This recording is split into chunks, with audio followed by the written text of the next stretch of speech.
May mga games na nilalaro mo para matapos agad. Pero yung LA Noir, parang gusto mo lang tambayan yung mundo niya. Habang naglalaro ka, para kang nasa detective movie noong 1940s.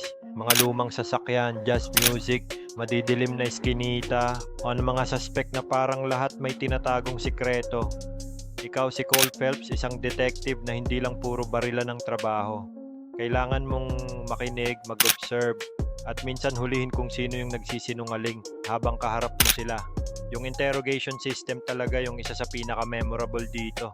Noon pa man, sobrang impressive na nung facial animations, kaya bawat tanong may tension. Minsan mapapaisip ka talaga kung tama ba yung hinala mo o maling tao yung pinipilit mong idiin. Hindi siya perfect game. No, may parts na mabagal at may missions na medyo paulit-ulit, no? Pero yung atmosphere at storytelling niya, ibang klase pa rin hanggang ngayon. Hindi siya yung tipo ng game na puro adrenaline. Mas para siyang slow burn crime series na ikaw mismo yung bida. At honestly, bihira na rin yung ganitong klaseng detective game ngayon. Kaya hanggang ngayon, unique pa rin talaga ang LA Noir.